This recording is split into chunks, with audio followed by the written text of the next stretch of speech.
Welcome to the Building Spirit-Filled Homes podcast by Red Mountain Community Church. This podcast exists to help us engage with a variety of topics through a biblical lens. It is our prayer that we'll take all that we learn from these conversations and apply them to our lives so that we can make a kingdom impact on those around us, starting in our home. Thanks for joining us for our conversation today. Well, welcome back to another Red Mountain Building Spirit-Filled Homes podcast. Today we have a special guest. We used all of our budget to get the famous founder of Red Mountain Community Church, Bob Fox. So we're excited for you to join us. This first video is going to be on engaging and reading the Bibles in your home. So sit back and enjoy our time together. All right, Bob. Thanks for agreeing to be part of this podcast. So we're excited to have you. But I know you and your wife have had the opportunity to engage in reading the Bible as a family, and as a pastor, you've probably learned over your years different ways or tools people have engaged well or not so well in doing that. So as we're helping people build spirit-filled homes, the Bible is an important part of that. So what are some tools or practices that you've learned over the years that could be helpful to share with the audience today? Well, I think the first thing is always what's happening to us as mom and dad. And so we have to be people of the Bible. And one of the things our kids grew up with was a mom and dad that both read the Bible on their own. And they saw that. Yeah. It wasn't just done in a closet somewhere. We modeled that for them. We actually, Dave, we didn't have a lot of times where we read the Bible together. Okay. That wasn't our primary goal. Okay. Our primary goal in the kid's life was, number one, live the Bible. And number two, to live it, you got to read it. And so we started with, we're going to be a husband and wife that model reading the Bible. So I think that's number one. Okay. So it's not even so much of, because it feels like families it's hard to figure out this time or this right way to do it.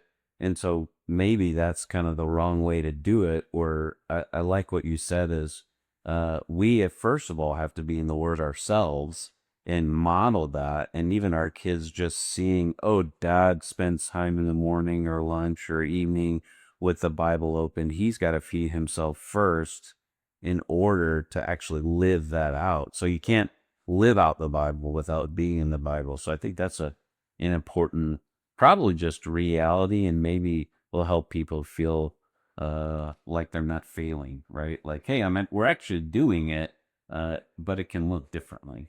Yeah, and that's why I fought hard for the habit. The habit's really tough. It's one of the hardest habits I've ever established, but I felt like it was so important in terms of my kid's future that it was worth fighting for, and that's where the whole Master the Restart came in. You just got to keep at it.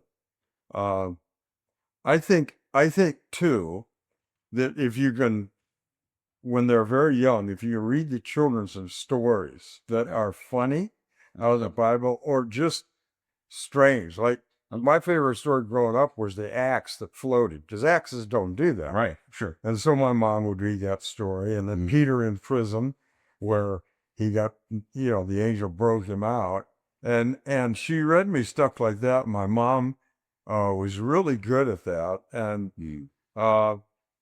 that stuck. Then I was interested in the Bible because it was interesting when you heard it. These stories, so make it interesting. And so inviting kids in kind of to the awe and the wonder and the majesty through stories, because there's so much story in the Bible, and that's really why it's so beneficial in some respect, because we remember stories.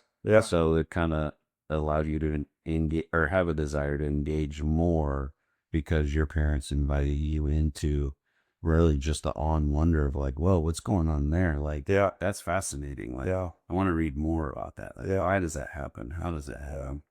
And like a lot of what I was interested in, like, the book of First Kings and Second Kings, First and Second Samuel, they're kind of gory. Sure. But to me, that was boy stuff. That was, there's a lot of conversation about World War II and the aftermath of that in my growing up.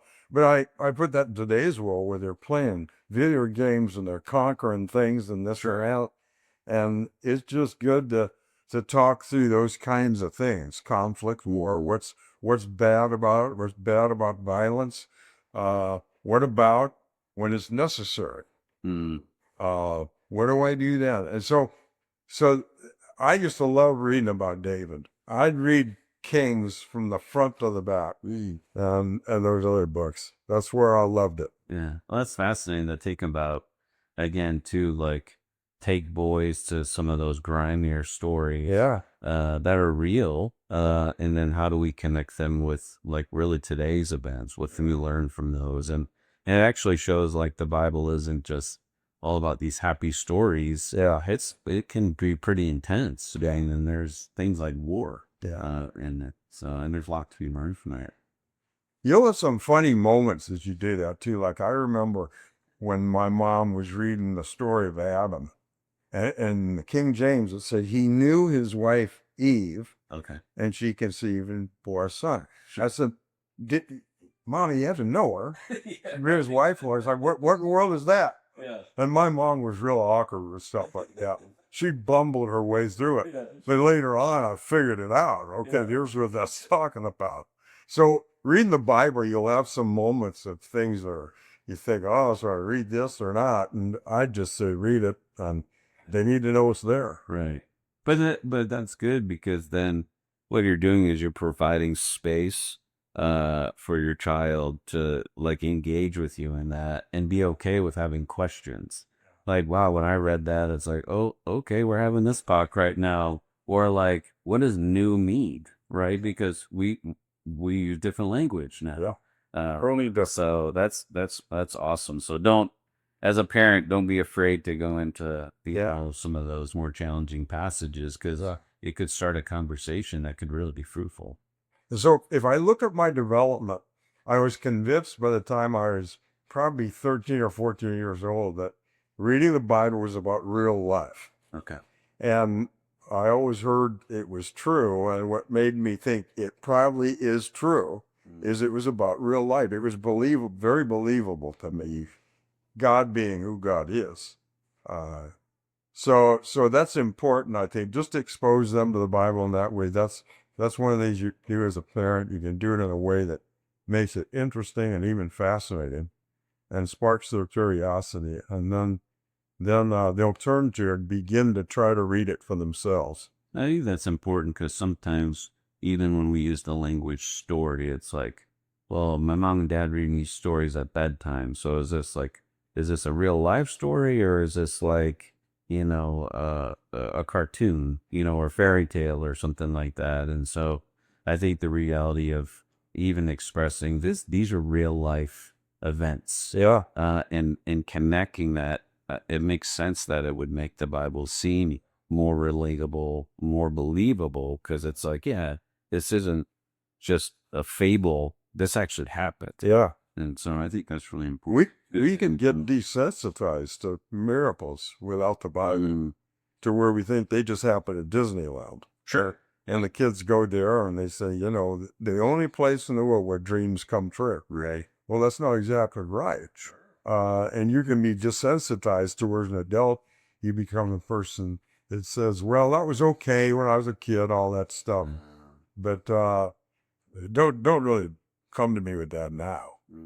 So I think it's important to see that the miracles and the miraculous and the divine is a very real world. Yeah, and help our kids engage in that, because we do live in a culture that's filled with fantasy and pretend and all those things. So as we're maturing, you got to learn how to decipher the real from the fantasy. And some people even can just get stuck in fantasy because it seems easier than the real. So that's a great thing to ponder as well. And we're always our job is to nurture trust in God. And there'll be a ton of things that interrupt that in the kids' life as they run into people they can't trust.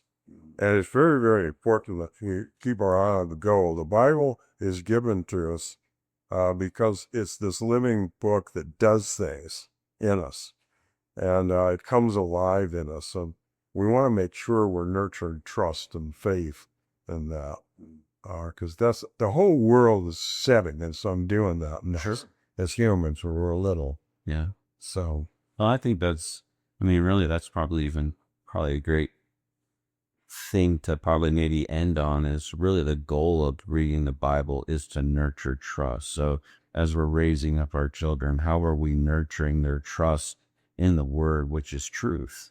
And the way we do that is by modeling it, which is what you first started out on, is saying, hey, if we're not reading the Bible, why would our kids think it's valuable? And then as we read the Bible, it transforms us so we can actually practice that. So I think that those are some really probably two great things from our discussion to probably end our time out. Is there anything else you think, any nugget that you'd like to leave in this conversation? Obviously, there's way more, but in our time. Yeah, I mean, you could go on and on. Sure. But I think if you do value the scripture and you show that, and you're a person of scripture, I think there's a good chance your kids will catch that. All right. I think it's that real. Okay. If you nurture, there's a good chance they'll catch it. Okay, that's great. Well, thanks, Bob. Remember to nurture trust as we read the Bible, model it, and thanks, Bob, for spending some time with us. You bet. Hopefully, we'll raise enough money that we can have you back in DC. Yeah, get up there and raise that money. Yeah, right. Well, thanks, Bob. Thanks for joining us on another Build Homes podcast. Please share these with anybody as we build spirit-filled homes together. Thanks.